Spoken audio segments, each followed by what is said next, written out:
economista, professor titular de Economia na Universidade Federal de Pernambuco. Sempre um prazer falar contigo, Écio. Bem-vindo. Bom dia, Paula. Bom dia, pessoal que acompanha a BMC News.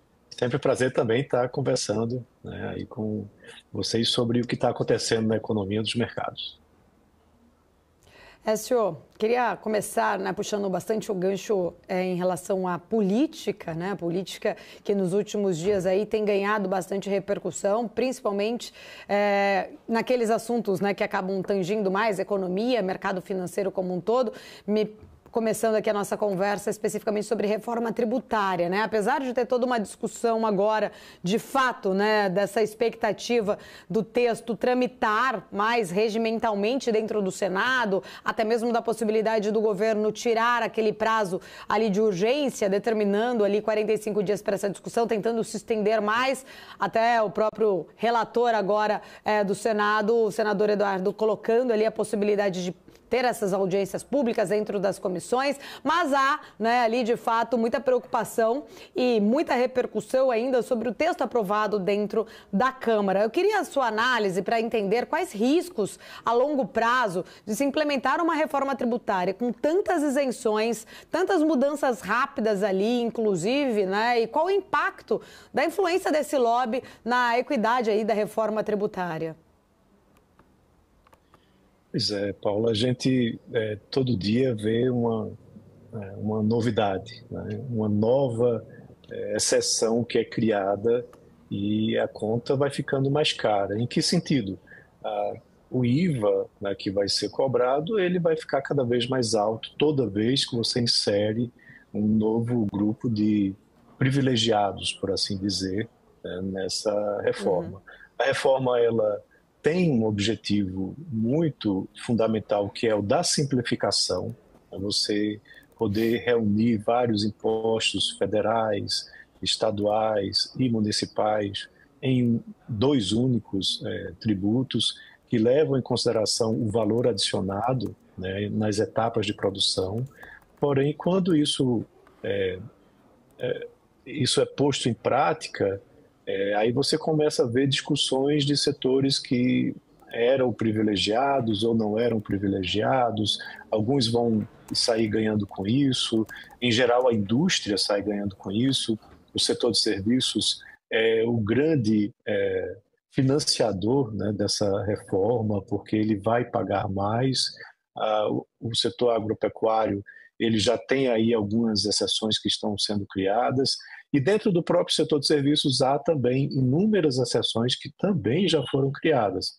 Mas ainda assim, vamos viver uma realidade diferente, né, na virada de chave lá em 2032. Até porque o peso realmente dessa reforma nos tributos que nós pagamos, ele vai acontecer de forma gradual, né, e vamos conviver aí até 2032 com dois sistemas.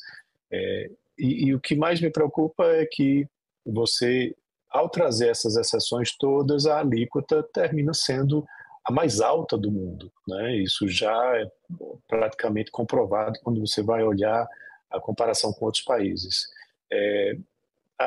E há uma mudança de um gatilho, né, que foi colocado com um teto de 26,5%, mas esse teto de 26,5% muito provavelmente vai ser ultrapassado e a gente aí fica preocupado com os gatilhos que vão ser utilizados.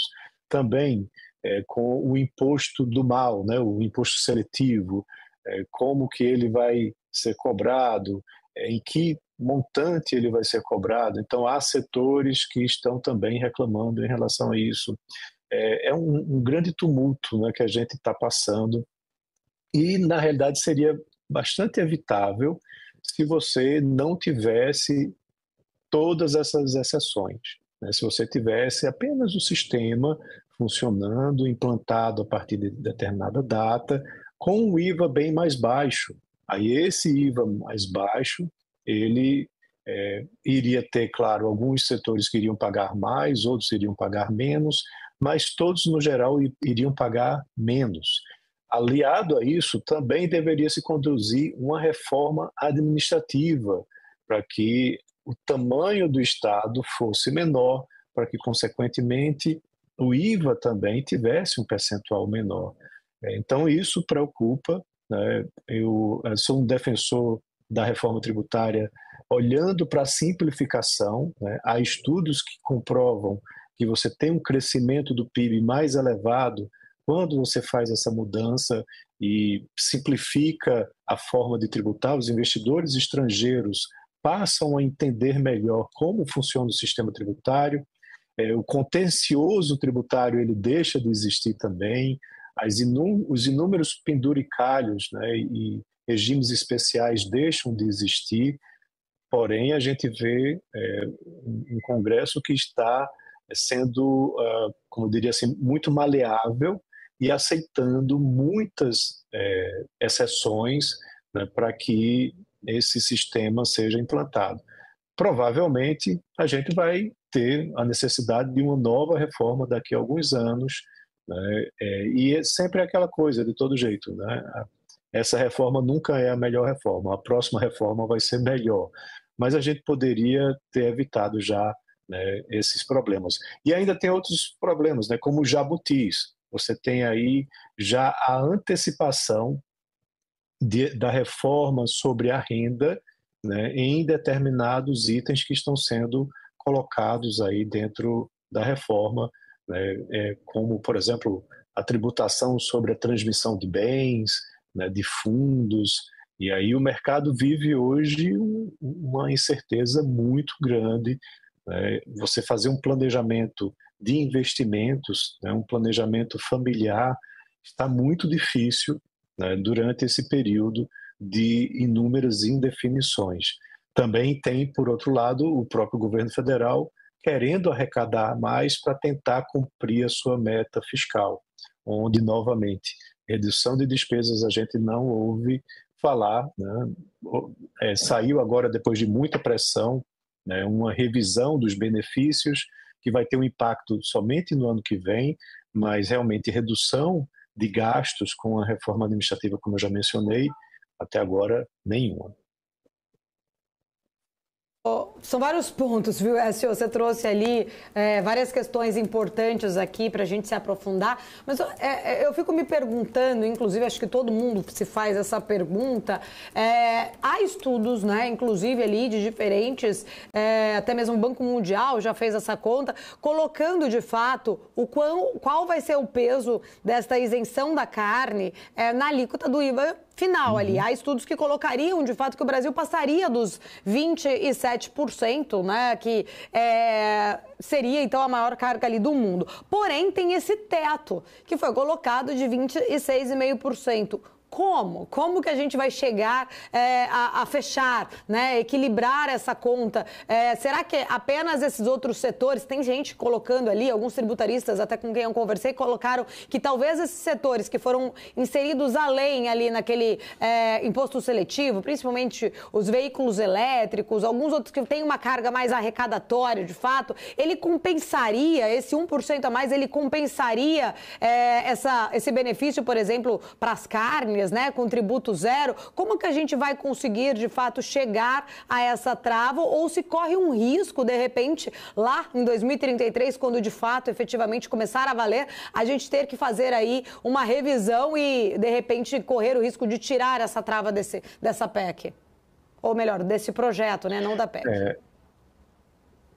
Pois é, a trava é importante, porém o próprio Congresso está de início na partida já desobedecendo, né? E como você disse, o estudo do Banco Mundial fala que a introdução das carnes na lista de exceções lá da cesta básica, você tem uma elevação de 26,5% para 27,1%. Né? Então, é um peso significativo. Não estou dizendo que não deveria estar, né? Já que tem tantas exceções, carne é um item essencial, é uma proteína essencial para a alimentação das famílias. Mas talvez outros setores talvez não devessem estar, né, para que um item essencial como esse estivesse. Ou aquilo que eu falei no início, não tivesse exceção para ninguém, e aí você teria um IVA muito mais baixo. E aí você vai ter que trabalhar realmente muito próximo desse limite, vai talvez até passar, né, onde, como você já mencionou, Paula, os itens que estão no IS, né, no imposto seletivo, que é o imposto do mal que eu mencionei, vão carregar toda essa carga. Então, por exemplo, a indústria de automóveis já está dizendo que vai ser um grande desincentivo para o setor você ter um imposto mais elevado para ele, né, do que o imposto IVA tradicional. Então, assim, a gente vai ter aí muita queda de braço. Acredito que essa conta realmente não vai fechar e o grande receio é que você leve a ter um impacto mais negativo do que positivo. Eu estava falando que a simplificação leva a um crescimento de PIB mais forte porque você retira incertezas, né, jurídicas, principalmente, dos investimentos aqui no país. Mas quando você tem um sistema tributário que começa a fazer novas regras com tributações muito elevadas para determinados setores, para poder fazer a conta fechar e manter aquele gatilho, né, dos 26,5%, aí pode haver também desinvestimento. Eu acho que, de certa forma, é prudente você retirar a emergência, mas também deve-se ter um rito mais saudável na análise e na votação dessa reforma, né, e dessa regulamentação da reforma. Segundo relatos, né, de deputados lá na Câmara, o projeto de regulação ele foi recebido a poucos minutos ou segundos da votação numa última versão e votaram, muitos deles, sem ler, sem entender. Quando isso precisa, né, de repente, aí, olha, vamos dar aí pelo menos 24 horas para que a equipe, né, dos deputados possam analisar e, a partir daí, fazer a votação. É complexo, né? Também a gente já espera por uma reforma há muito tempo.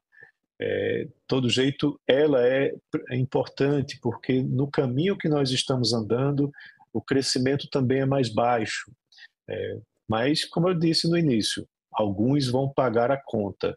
Eu só espero que isso não seja tão sufocante, né, para esses que vão pagar a conta a ponto deles saírem, né, essas grandes multinacionais, por exemplo, do setor automobilístico, saírem do país. Écio, até porque eu até queria entender, a minha próxima pergunta é justamente tentar entender quais são os possíveis impactos, inclusive, na competitividade internacional do Brasil, considerando os setores, por exemplo, os que receberam também grandes isenções, mas exatamente estes outros setores que vão ter aí uma taxação maior, e aí entra naquela discussão, né, exportar impostos, como o setor de minério e petróleo, você falou dos carros elétricos, a gente pode, de fato, perder, né, esse incentivo ou essa atratividade que o Brasil está tendo hoje com empresas chinesas de veículos elétricos, por exemplo. Como que você vê a competitividade do Brasil neste cenário internacional, avaliando o texto agora, né? A gente não sabe exatamente quais vão ser as alterações que serão colocadas ali no Senado. O setor do agroexportador, ele vai, de certa forma, manter a desoneração, né? Não existe aí uma compensação muito forte quando você vai exportar, né? Então, aí você trabalhou com alguns fatores redutores e aquele país que exporta impostos, ele realmente se torna menos competitivo. Eu estava analisando, para você ter ideia, Paula, os dados da balança comercial chinesa saíram para o mês de junho e eles bateram um recorde mensal com um saldo de 100 bilhões de dólares. É muito próximo dos 100 bilhões de dólares, aí eu estou arredondando, que equivale ao saldo de todo o ano do Brasil de 2023 acumulado, né? A gente teve um saldo muito próximo dos 100 bilhões de dólares. Né? Então, a competitividade dos produtos chineses é muito elevada, eles são muito abertos ao comércio internacional e eles apoiam muito, desonerando setores exportadores, né, para que possam ocupar mais o mercado internacional. E a gente aqui vai ter que também conviver com isso. A reforma ela tem um ponto positivo porque quanto mais agregado o valor daquele produto, ou seja, quanto mais etapas de setores produtivos você tiver, melhor vai ser, porque você vai se compensando, né, desses insumos que são adquiridos, e o IVA ele termina calculando isso de maneira simples, e você tem uma carga tributária menor do que a que existe hoje. Né? Então, um setor, como a gente vem mencionando bastante, automobilístico, por exemplo, ele tende a ser um grande beneficiário, né, com uma redução muito significativa da sua carga tributária. Porém, se você impõe um imposto seletivo, né, para os veículos a combustão, por exemplo, ou os veículos elétricos, de acordo com o que seja condicionado, né, a ser aplicado, esse benefício que você iria ter de um setor industrializado que poderia ser mais competitivo nas exportações, ele deixa de existir, né, porque provavelmente não vai ter uma forma de você desonerar consideravelmente essas exportações. Tio Costa, vou trazer aqui para a nossa conversa Marcos Saravalli, que está aqui do meu lado também. Tem perguntas aqui para você. Marcos chegando na nossa programação. Muito bom dia para você, Saravalli. Bom dia Paula, bom dia Écio, bom dia Felipe, bom dia a todos. Bom dia. Écio, eu aproveitei aqui o espaço, né? Falei, vou entrar um pouco mais cedo para fazer uma pergunta, já uma consultoria, né? É um nome em inglês, né? Mas é um nome que está sendo utilizado agora em relação à regulamentação da reforma tributária, que é o conceito de split payment, né? Ou seja, estão utilizando o conceito até como se fosse um PIX automático do imposto. Então, se você pudesse explicar um pouco o que é isso, né, para o empresário que está nos assistindo. E minha preocupação é se o empresariado está preparado, na minha interpretação, em relação ao caixa desse imposto, né? Porque, a princípio, até o famoso capital de giro, a gente utiliza um pouco o prazo de pagamento desse imposto em benefício do capital de giro, a famosa necessidade de capital de giro. Será que o brasileiro, né, o empresário brasileiro, está preparado, né, com caixa preparado para fazer esse split automático desse imposto, né, que pode ser muito benéfico para o governo, mas será que as empresas vão aguentar, né, esse processo? Então, se você pudesse explicar esse conceito, que é um conceito novo, parece ser bem automático, dinâmico, mas é a minha preocupação em relação ao empresariado que nos assiste aqui na BMC News. Então, você vai ter aí 3 categorias, né, do split payment, né? E é interessante que você, de acordo com, até conversando com o próprio Bernardo Api, a ideia é que a escrituração contábil ela seja muito mais simplificada, né, à medida desse modelo do IVA que a gente está vislumbrando. Né? E aí você vai recolher somente a diferença, né, do valor que vai incidir na operação. Tá? E aí o imposto que já foi pago, ele tem a compensação do crédito. Então, como você está dizendo, aquela empresa que ela, de certa forma, dependendo do regime tributário, ela faz um certo giro, né, com o imposto a pagar, ela não vai mais ter isso, ela vai pagar somente naquela diferença entre o crédito que ela recebeu e o valor a pagar.